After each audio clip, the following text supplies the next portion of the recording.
Nous sommes dans la ville de Kribi, avec ses belles plages.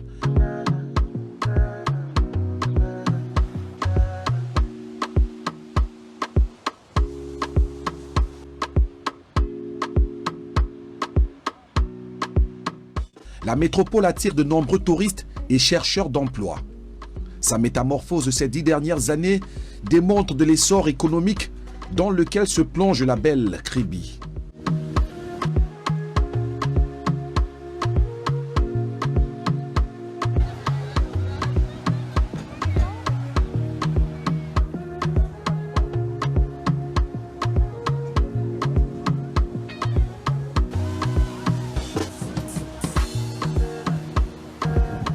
La principale activité pour les peuples autochtones est la pêche.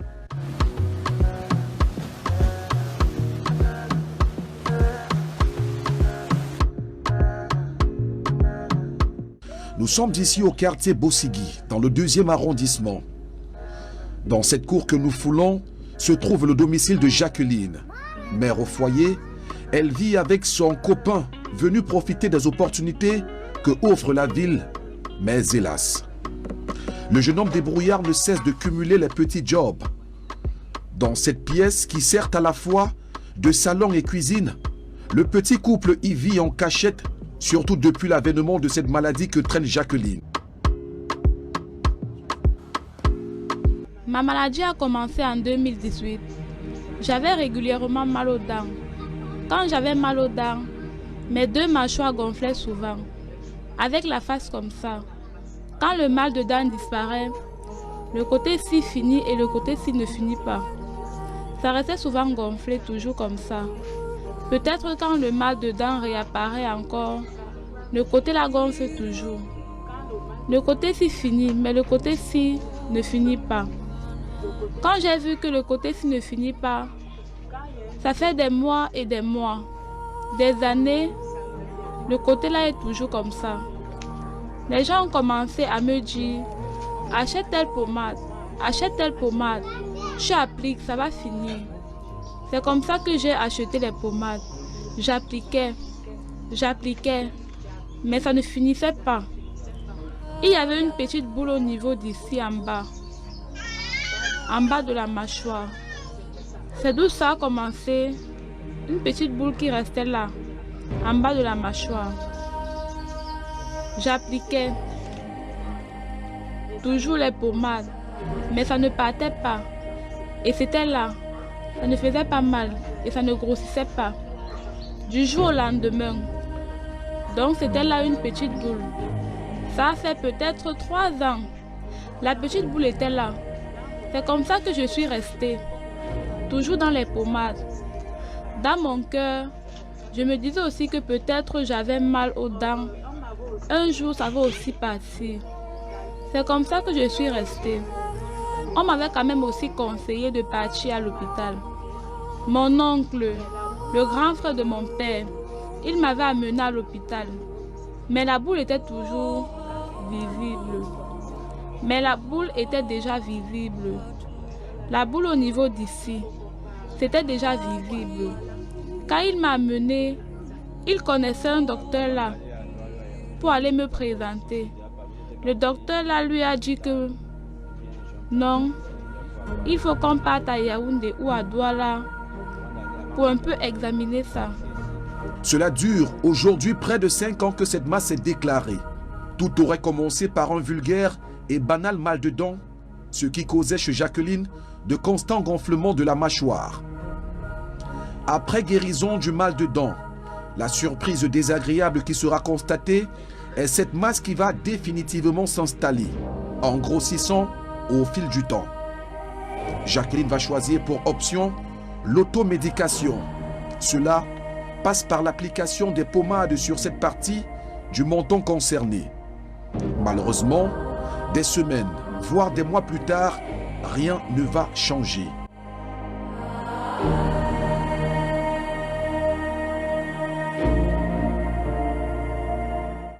Et quand le médecin a même dit comme ça, on n'était pas parti, donc nous nous sommes arrêtés seulement chez le médecin là, qui nous avait indiqué. Le temps là, j'étais à Ebolova. Je n'étais pas ici. J'étais à Ebolova, comme je dis que j'appliquais les pommades. C'était à Ebolova. Même voir le médecin, c'était là-bas à Ebolova. Ce n'était pas ici. Je suis donc restée comme ça. On dit que applique ceci, j'applique. Applique ceci, j'applique. C'est comme ça que je suis restée. Moi aussi, je n'avais pas les moyens. Avant, j'étais une ménagère. Je faisais mes petits jobs parce que j'ai aussi des enfants. C'est moi-même qui amène les enfants à l'école. Donc, je n'avais pas l'argent. Je vais partir à l'hôpital, je gagne 30 000. Je paye la chambre. Je paye le courant. Je dois acheter, payer la scolarité de l'enfant. Je me disais peut-être qu'un jour, ça va partir. C'est comme ça que c'est pas parti. Toujours les gens qui me disent que va mettre comme ça, va faire comme ça. C'est comme ça qu'une maman m'a vue. Elle m'a dit qu'elle va me donner le remède. Que je fais le remède là, ça va finir. C'est comme ça que je suis venue dans la ville de Kribi. J'ai pris le remède là. J'ai commencé à faire le remède là. Le remède là, ça n'a pas donné. C'est dans le remède là que j'ai connu le père de mon enfant. Quand il m'a donc vu dans le traitement, il m'a demandé c'est comment. Je lui ai dit que je suis comme ça. Je ne connais même pas de quoi je souffre. Mais moi je fais seulement ce qu'on me demande de faire. Il m'a dit qu'il va m'aider. Voilà donc. C'est lui qui me fait partir à l'hôpital général de Yaoundé. Il a cherché l'argent. Quand je suis tombée enceinte de l'enfant, c'était déjà peut-être à ce niveau. Comme j'avais pris le poids, ça a aussi augmenté comme vous pouvez le constater.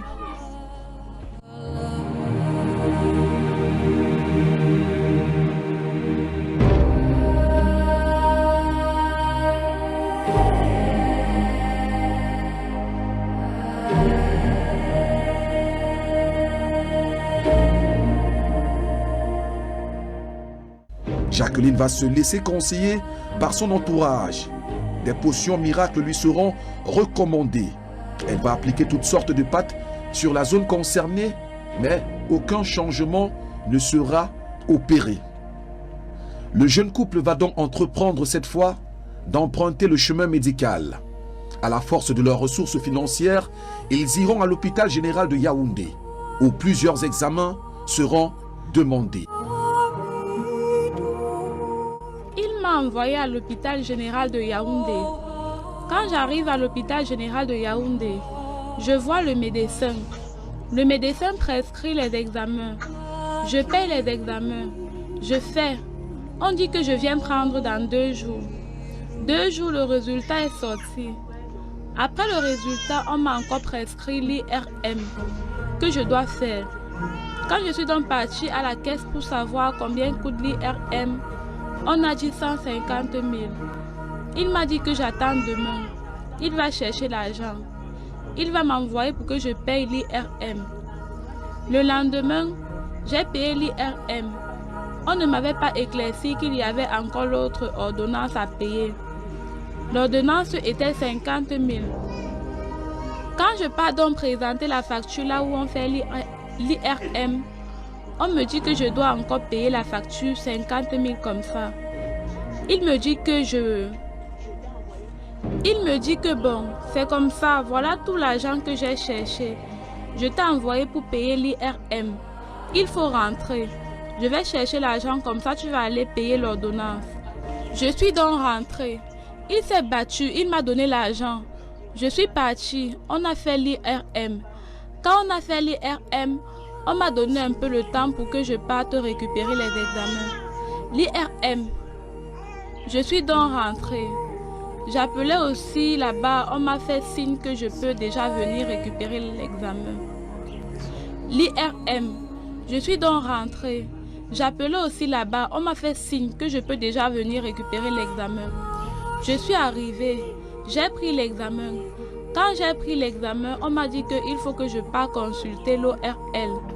C'est lui que je dois montrer le résultat. C'est à lui que je dois montrer le résultat. Je suis rentrée. Il s'est toujours préparé que je dois aller voir l'ORL. Je suis arrivée, j'ai vu l'ORL.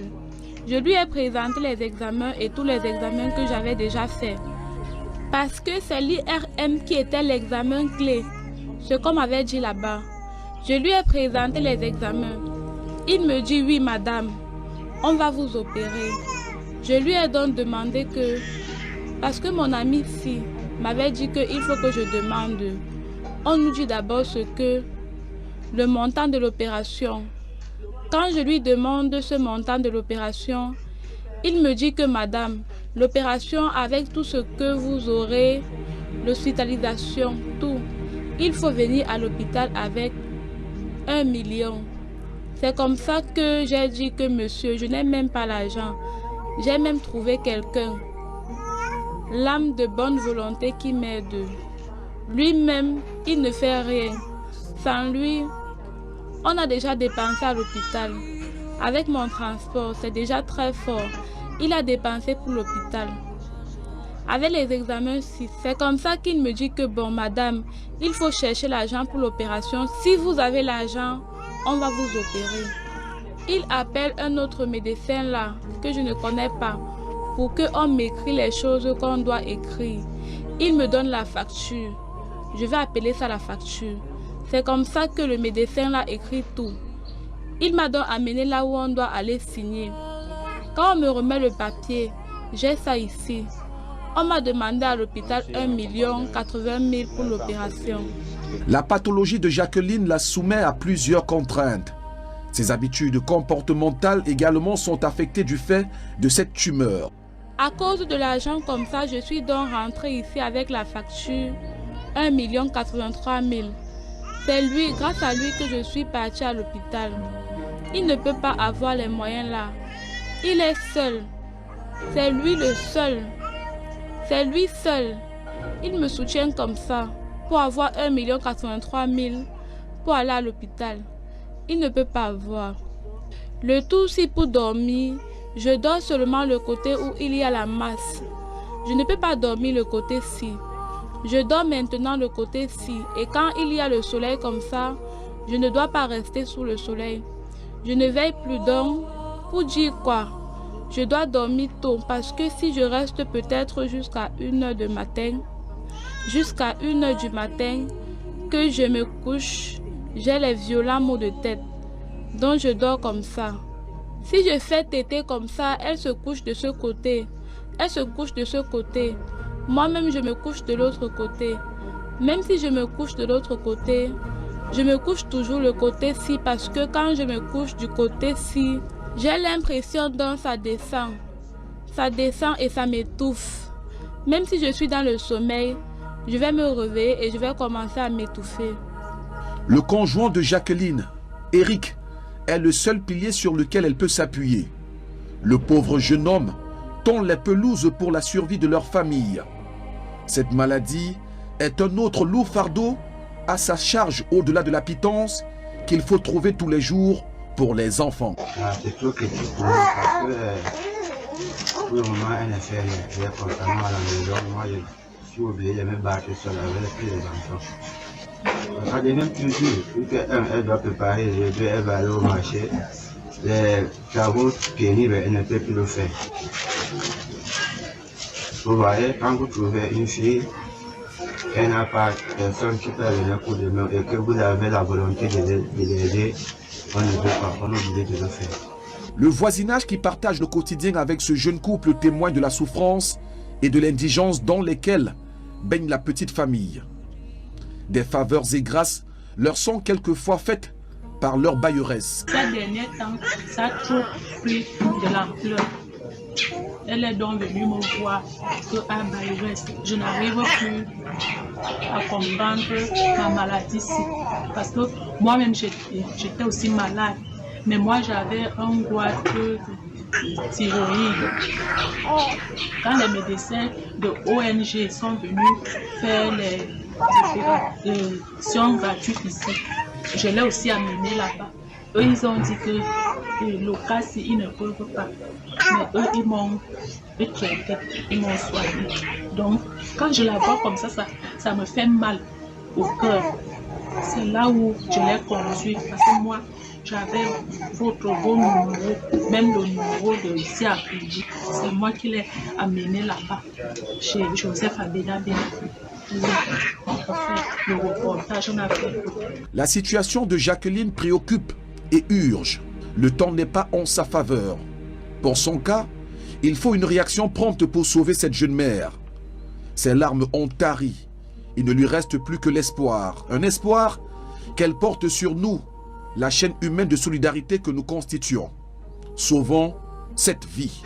Aux âmes de bonne volonté, que ça soit à l'international, que ça soit à la nationale, qu'on vienne, que nous tous, nous venons en aide de cette fille, que cette fille retrouve la santé.